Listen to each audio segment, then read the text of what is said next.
In this episode of the Shawn Ryan Show, Andrew Bustamante, a former CIA operative, discusses two major global issues: the Russia-Ukraine conflict and the growing influence of China. Shawn Ryan and Andrew Bustamante start by talking about the differences between the military operations in the Middle East versus potential conflicts in Europe and Asia. Bustamante explains that in the Middle East, the US was combating terrorists, not organized nation-states or national armies. In contrast, delivering weapons to countries in Europe and Asia requires diplomatic coordination with host nations, aerial refueling, and dealing with the risk of anti-aircraft weapons, small arms fire, and shoulder-mounted anti-aircraft weapons. Additionally, Bustamante argues that the Biden administration is artificially protecting the US from a recession by selectively funding segments of the industrial base tied to the conflict in Europe, which is boosting certain sectors like the military-industrial and medical sectors. This is beneficial for companies like Raytheon, Boeing and others, but also applies to Band-Aid and gauze manufacturers, alcohol manufacturers, steel, powder, charcoal, and tape manufacturers. All of these industries are benefiting from a war in Europe, so it's not just the military-industrial base that is reaping the benefits. The military-industrial complex is highlighted as the primary beneficiary of conflict, although there are also secondary and tertiary sectors that benefit as well. While some benefits are genuine, there is also an element of masking involved. The primary reason for involvement in conflicts, such as the current situation in Ukraine, is not necessarily to protect democracy, but to maintain American primacy in the long run and keep America as the world's largest economic superpower. The four previous administrations have all wanted to make America strong and wealthy and have all executed policies to achieve this goal, albeit in different ways. However, there has been a lack of political unity, as each administration has driven a strong political polarity, resulting in bickering and time wasting. Bustamante believes that government officials want to preserve the American government, and not necessarily what is best for the United States or its constituents. Bustamante references the pyramid of civilization, which highlights the three phases of individualism, tribes, and states. States provide the efficiency of all people within the state, but there is also the loss of individual freedom. They argue that as society moves up the societal chain, things become more efficient, but there is a loss of individual freedom. At the top of the pyramid are professional bureaucrats, whose most important objective is preserving the state. Ryan notes that politicians like Joe Biden, Mitch McConnell, Nancy Pelosi, and Dianne Feinstein all have businesses in China that make them a lot of money. Bustamante explains that China rewards foreign businesses in China to keep American money flowing into their economy. These businesses give politicians kickbacks and drive business towards them.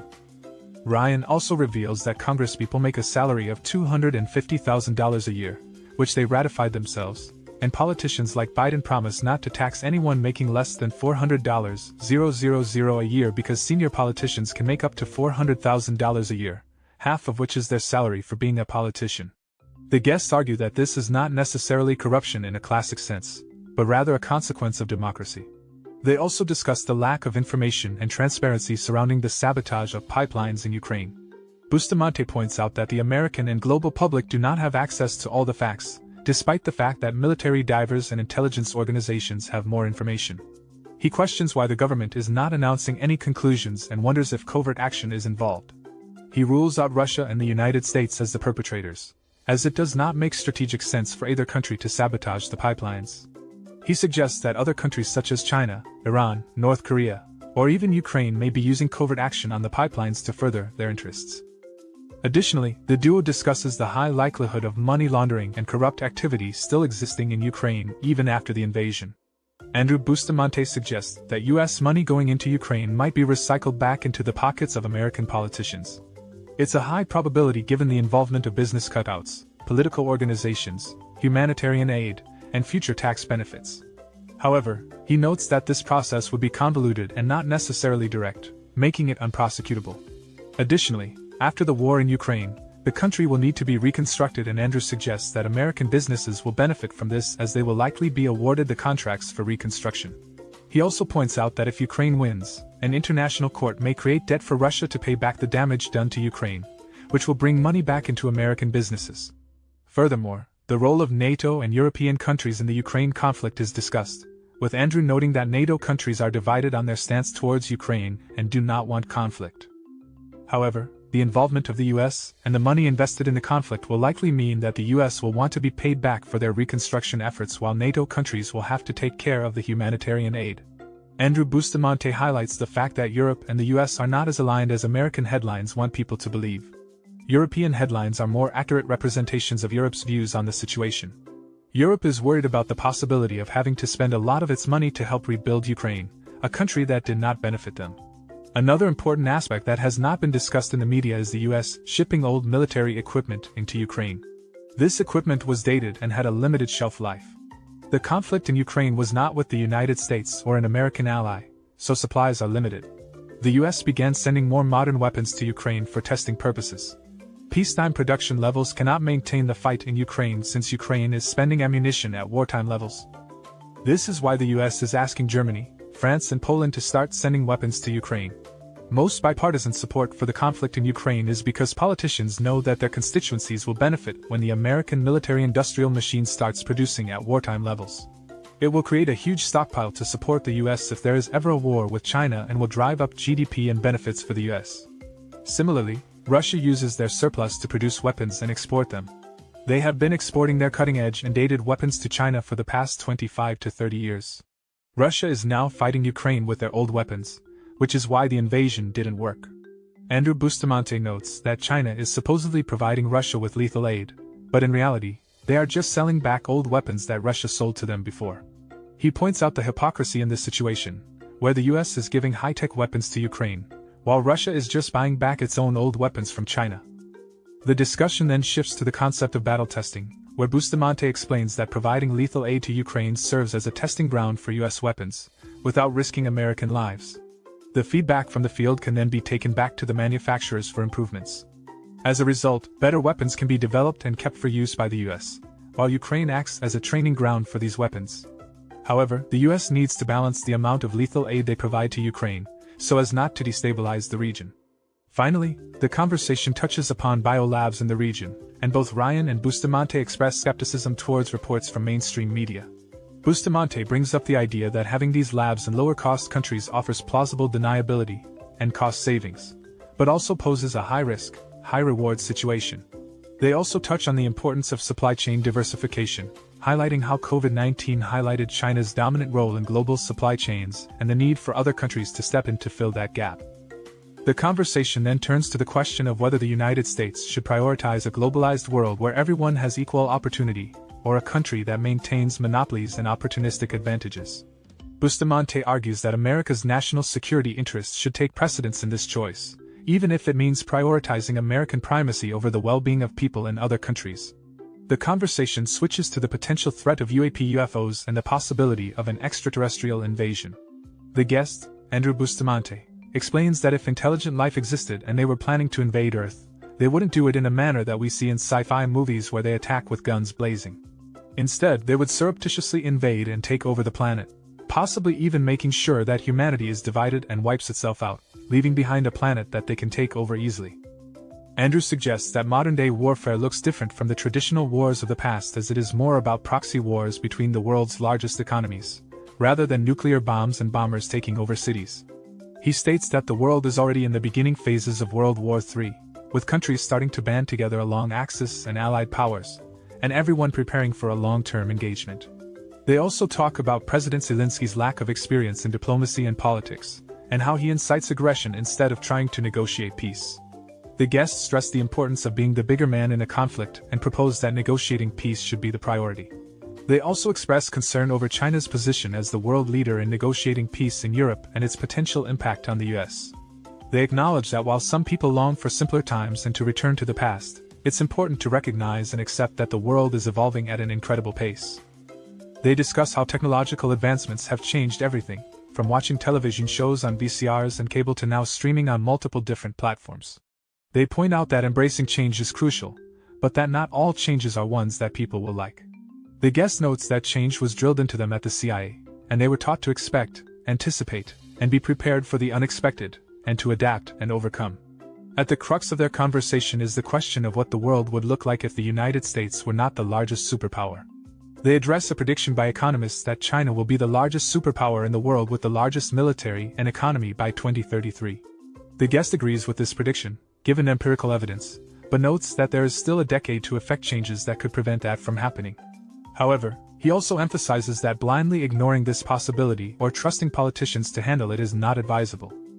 The guest expresses concern over the impact that America not being the largest superpower would have on his future and his children's futures, specifically on their military service and college experiences.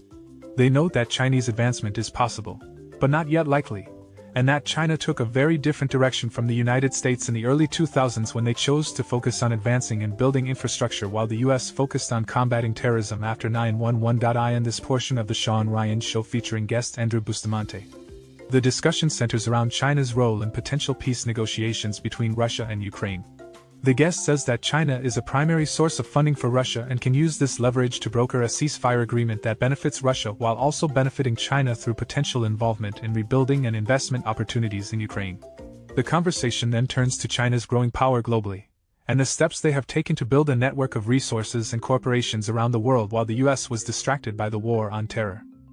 Bustamante notes the prevalence of Chinese visa holders attending American law schools, only to return to China and become attorneys for Chinese firms that negotiate contracts globally. He also mentions the ongoing chip war between the US and China's ability to legally maneuver around existing laws in order to achieve their goals, such as taking over Hong Kong and potentially Taiwan. Regarding the possibility of nuclear war between Russia and NATO countries, Bustamante downplays the likelihood of a direct attack, but highlights the use of covert actions that could potentially involve a small-yield nuclear weapon in a location like Kiev. The guest emphasizes China's growing influence and potential to paint the US as a warmonger if they successfully negotiate peace in Europe, which could ultimately impact the US's global power and influence. He notes that democracies, such as NATO and the United States, face bureaucratic gridlock which can slow decision-making and hinder effective responses to crises. Meanwhile, autocracies like China and Russia can more easily make quick decisions in times of conflict. The possibility of a nuclear weapon being used in the conflict is also discussed, with Bustamante explaining the difficulties in holding a responsible party accountable in the event of such an attack. The definition of victory for Ukraine is also explored, with the likelihood of them achieving a full reinstatement of all territories being deemed impossible. Instead, a ceasefire which allows for the eastern portion of Ukraine to join Russia may be the most likely outcome. The decision to continue or end the conflict carries significant risks for NATO countries, who do not want to provoke Russia into launching a counteroffensive or launching a nuclear attack on their own soil. They mention Obama's Asia pivot policy, which focused on directing attention towards China instead of counterterrorism. China has become an economic superpower, and they have the potential to direct next steps in Europe. China's President, Xi Jinping, is trying to position Beijing as a peacemaker in the war in Ukraine. The most pressing concern to the guest is that if China figures out how to handle Taiwan, there is no way the US can keep Taiwan safe. They are also involved in other pressing concerns such as hypersonic missiles, Huawei, rare earth minerals, and the Belt Road Initiative. Bustamante explains how China skipped past telephone lines and jumped directly into cellular technology, making them particularly vulnerable if their cell network goes down. However, he also discusses how China has been able to steal and reverse-engineer technology developed in other parts of the world to make incremental improvements. In contrast, the United States tends to innovate and create their own economic advantage. The conversation also touches on the military and propaganda capabilities of China compared to those of the United States. While China has been able to make some advancements in military technology, their approach to military conflict and propaganda is considered to be behind that of the United States due to their state-run system of information control. Bustamante also addresses some potential implications if China were to become the world superpower, including the loss of the advantages enjoyed by Americans overseas and the need for a Chinese passport or identity to gain attention and opportunities in certain parts of the world. Bustamante emphasizes his personal preparedness for this potential shift in power and the importance of having a plan in place. They suggest that rebuilding an identity abroad, specifically in Europe, would be advantageous as European countries are likely to still support the United States in a potential conflict with China. The two discuss the benefits of becoming dual citizens of an EU country, specifically citing the idea that traveling under an EU passport may draw less attention than a US passport. They discuss the benefits and drawbacks to relocating to different regions, such as Latin America or Europe, with the latter being seen as a more stable option with better infrastructure. The conversation touches on the hope that if the United States were to face significant challenges, they would rally and tap into a library of talented individuals to come up with solutions. However, they express doubts that the government is set up to do so, and instead suggest that individuals plan and prepare for a potentially uncertain future. They switch the conversation to the evolution of conflict and how it has changed over time. Bustamante explains that conflict grows and evolves just like people do, which is why they should not expect World War III to look anything like World War II. Instead, the current evolution of conflict looks like proxy and economic warfare. Proxy conflicts are conflicts where the two primary instigators are not physically present at the site of conflict. An example of this is the conflicts happening in Syria, Libya, and Yemen. The economic foundations funding those conflicts are two other powers who are vying for control. As an example, India and China are two economic powers funding Russia, which is presently fighting in Ukraine. Ukraine is also a proxy war, with the US supporting Ukraine through NATO. Between them, the economic superpowers are using these places as a proxy for their own agendas. In talking about his experience at CIA, Bustamante mentions how he was recruited after leaving the Air Force. He was planning to join the Peace Corps when he was approached by the CIA. The CIA informed him that if he worked at the CIA, he could never do humanitarian work with the Peace Corps, and if he worked for the Peace Corps, he could never do covert work at the CIA. This shows that there are certain covers that the CIA will never use, as they are primarily dedicated to humanitarian service, and they never want humanitarians to be arrested on espionage charges. Bustamante explains that the CIA recruits individuals who possess certain skills and are risk-tolerant, culturally aware, and language proficient. And the Peace Corps is a natural recruiting ground for the CIA because of its close parallel to the work of a CIA officer. Bustamante also reveals that his personal interests, which led him to join the Peace Corps, were also attractive to the CIA. He also mentions that his background as an Air Force Academy graduate, his travel experiences, and proficiency in the Chinese language and his ability to perform humanitarian work were some of the reasons the CIA found him intriguing. He also discusses how his military background made him an attractive candidate, and his clearance from the nuclear program helped expedite the recruitment process. However, Bustamante indicates that the work he was assigned to do became sticky over time, and his move from Third World work to hard targets work ended his career with the agency. In Third World operations, there is less oversight and more emphasis on individuality and results, whereas in First World operations, there is more oversight, emphasis on process, and larger teams. Bustamante expresses his interest in Third World operations because it allows him to see how people live and their culture, which he finds fascinating. However, he also mentions the visceral reminder of human suffering that one can encounter in Third World operations. In contrast, refined First World operations deal with 3 layers above core humanity, where it's more about who you know, what you wear, and how much money you spend. Bustamante believes that the skills and tactics taught in the CIA are not only applicable in espionage, but also in everyday life, as they provide an edge and advantage in various situations. Therefore, he and his wife created Everyday Spy, a platform to teach these skills tailored to everyday life, and have had success working with executives, corporate teams, and entrepreneurs from startup to the ultra-high net worth phase. The emphasis is on gaining an unfair advantage, which is what espionage is all about. Andrew talks about the different ways the Everyday Spy offer their training courses, which are centered on intelligence operations. They use digital means such as ebooks, podcasts, videos, and online courses, as well as in-person training courses for individuals and corporations. The courses are primarily taught by Andrew, limiting the number of courses offered annually to around 6, with classes kept small between 12 to 16 people. Additionally, they take private events for corporations where they work 3 to 7 days. The limitation on manpower allows them to maintain a high price for their training, resulting in the business model being elite and personal. They are trying to transform much of their training courses into digital coursework to enable small or medium-sized companies to access the same training using a digital on-demand interface without paying a premium price. Therefore, they are trying to scale up their business model further. They end the podcast discussing the conflict between Ukraine and Russia. They start by talking about the way media portrays the conflict as being solely between Ukraine and Russia, but that in reality it is much more complex and involves larger issues such as Europe, America, China, and NATO. Bustamante explains that the conflict is not really about Ukraine as a country, which is a small player in geopolitics and has its own internal struggles with corruption and democracy. Rather, the conflict is a proxy war that serves larger purposes for the United States, such as wasting Russian resources and practicing for a potential global conflict with China. Bustamante argues that the media's portrayal of the conflict is misleading, presenting the US as defending democracy by protecting Ukraine when Ukraine was never a true democracy to begin with. He suggests that the media treats its audience as if they are not intelligent enough to grasp the complexities of the situation, when in reality many people are frustrated with this approach. The real conflict is not just about Ukraine and Russia, but about the direction the United States wants to take as a superpower.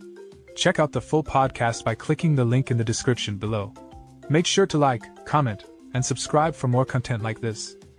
Thank you for listening to this podcast summary.